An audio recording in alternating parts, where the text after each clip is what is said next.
Hi guys, it is Mr. Fed. Welcome back to the channel. I am back in the man cave with a video looking at my SummerSlam predictions.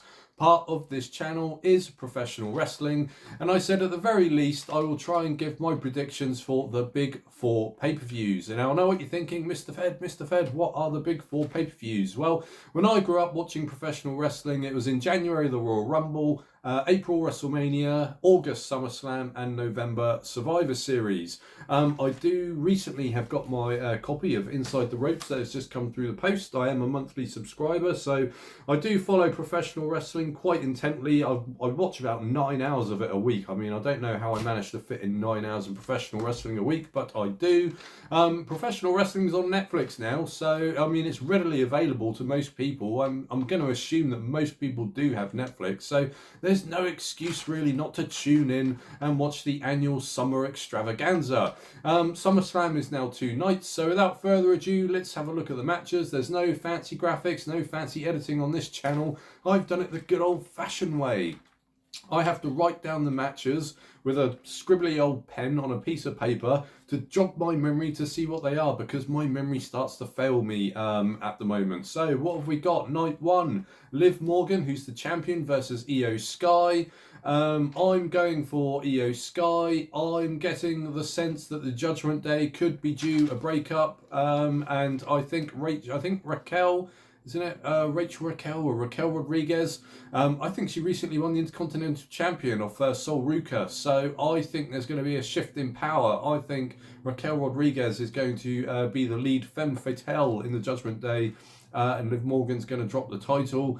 Io Sky to win there. Next match, I've got Obafemi versus Brock Lesnar, Hell in a Cell match. I don't think that this needed to go best of 3, to be honest. I think the match that Obafemi won at WrestleMania and Brock Lesnar's retirement, that was fine. That's all I needed to see. I didn't need to see them go again and again. So I think Obafemi is probably the next big thing, and he will go over Brock Lesnar. The loss isn't going to hurt Brock Lesnar at all, is it? He's already cemented his status as a WWE legend. Obafemi there. Next match, I have CM Punk champion versus Cody Rhodes. Now, this whole kind of egotistical babyface shtick from both CM Punk and Cody Rhodes is getting really tiresome. They've not really done a good job at promoting this feud at all. It's probably the match I'm looking forward to the least, and that's sad because it is a championship match. You know what? It's probably the hardest one to predict as well. I'm going to go probably for Cody Rhodes, because Cody Rhodes is kind of Triple H's babyface John Cena type guy. I didn't really predict CM Punk for a long title reign when he won the championship, so I'm going to go Cody Rhodes over CM Punk. But the tiresome babyface, overbearing attitude of both competitors is getting really not fun. Anyway, LA Knight, Solo Sikoa, and Royce Keys versus Jimmy J and Jacob Fatu. So we have a triple tag team match here. I'm going to go with the Bloodline, because the Bloodline have Jacob Fatu in their team. LA Knight, Solo Sikoa, and Royce Keys, it just seems like they've been thrown together just to give them something to do and just to get them on the card, really. I think Jimmy J, Jacob Fatu probably have a lot more to offer, certainly in support of Roman Reigns and the Bloodline, so I'm going to go Jimmy J, Jacob Fatu. Next match, Gunther versus Nick Aldis. Again, Gunther to go over Nick Aldis. I think they're going to try and bring back Gunther's Legend Killer gimmick. He's sort of gone off the boil a little bit, old Gunther, isn't he, since he started retiring Legends. So I think to get him back on track, they throw in Nick Aldis in there as a kind of a veteran, isn't he? And kind of the on-screen manager of, was it SmackDown or Raw? I think it's SmackDown. So I'm going to go for Gunther over Nick Aldis. The Bella Twins and Paige versus Fatal Influence. I think Fatal Influence have been really portrayed as kind of a really strong faction. Probably the next kind of Four Horsemen, or the next reincarnation of the Four Horsemen. So I think that Fatal Influence will go over the Bella Twins and Paige. Night 2, I've got Roman Reigns versus Seth Rollins. Roman Reigns is the champion. I'm going to go Roman Reigns over Seth Rollins. Previously, Seth Rollins has had the better of Roman Reigns. I think the only win that Roman Reigns hasn't really had or got in his back pocket is a clean victory over Seth Rollins. So I think to kind of cap off Roman Reigns really is... you know, one of the greatest wrestlers of all time in the kind of the 2020s. I think Roman Reigns is going to go over Seth Rollins there. Slightly more interested in this one than the Cody Rhodes and CM Punk match. Right, Intercontinental Championship match, Penta versus Chad Gable. Chad Gable, can you believe it? He's never won a singles title in the WWE, and it feels like he's been in the WWE forever. He has to be rewarded for that absolutely amazing match he had as El Grande Americano original against El Grande Americano. If you haven't seen it, the full match is on YouTube, so I highly recommend that you watch that match.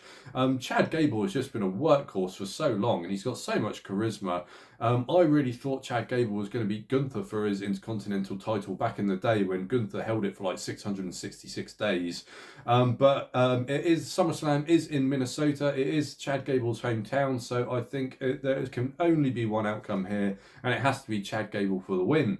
Next match, we have a fatal five-way. Tiffany Stratton, Jade Cargill, Chelsea Green, Charlotte Flair, and Lash Legend. I'm going to go Chelsea Green. I like the sound of Chelsea Green. She just had a massive kind of pop, didn't she, when she was went viral after Michael Hayes said in the Unreal documentary that she's never going to get past, like, you know, the second rung of the ladder. So I think that spurned on Chelsea Green. I think the fans have really got behind Chelsea Green. I loved her gimmick when she walked around with those kind of bodyguards, the Secret Hervus, weren't they? I thought that was great. Chelsea Green just shows me absolutely bags of potential for a WWE Championship run. I don't think she's ever held the WWE Championship. I think she's only held the United States Championship. So over that 5, Charlotte Flair's had her time in the sun. Tiffany Stratton's gone off the boil. Jade Cargill can't really wrestle that well. And Lash Legend's just got married. Now, I don't want to say this because it's all against sex equality, but, you know, if you've just got married, there's a very high chance that little baby Lash Legends might be on the imminent horizon. So I just think Chelsea Green is going to walk away with the title there. Next match, Danhausen versus Dominic Mysterio. As much as I love Danhausen and his comedy gimmicks only get you so far. Dominic Mysterio is an absolute major player. He has to be groomed for a WrestleMania main event at some point. My predictions are that Dominic Mysterio will win the Royal Rumble in January 2027 and go to WrestleMania in 2027. So Dominic Mysterio absolutely has to beat Danhausen here. Danhausen won't lose any steam. He'll still be over. He'll still have his comedy shtick, but Dominic Mysterio cannot lose to comedy. He has to be taken as a serious major player and the king of the luchadores, as he so puts it. Next, we have Sami Zayn versus Finn Balor. Difficult one to call. I mean, Sami Zayn had a very brief, 8-day run with the World Heavyweight Championship. He lost that championship. I think he's going to go probably go back down to the mid-card, to be honest. So I'm going to stick my neck out on the block and say Finn Balor, but this one's a tough one to call.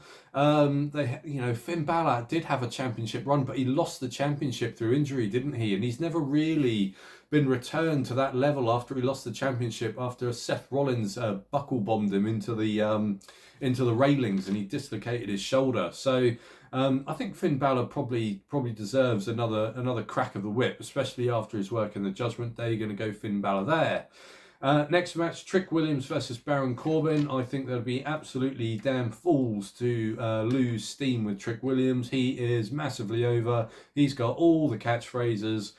Baron Corbin has come back. He got a nice pop. I don't think that pop's going to last very long because he doesn't look like he's bringing anything new to the table from his last WWE run, apart from his ableness and willingness to put Trick Williams over. I'm sure he's just grateful to be back on the roster. Now, there is another match which isn't listed here. So I got this list of matches here from Wikipedia. But I think there's another women's match, Valkyria versus Bayley. Now, I don't know whether that's been bumped or whether that'll be on the SummerSlam pre-show. But Valkyria Bayley, if it is on SummerSlam, I will go Valkyria because they look like they're investing some time in some character development for Valkyria. Bayley whispers in the wind, whispers in the wind, whispers in my magazines, inside the ropes that Bayley has not signed a new WWE contract. She might be looking for the exit door. Certainly at this year's WrestleMania, if you watch WrestleMania, when Paige and is it Nikki or Brie Bella, one of the two, won the WWE Tag Team Championships, Bayley stormed out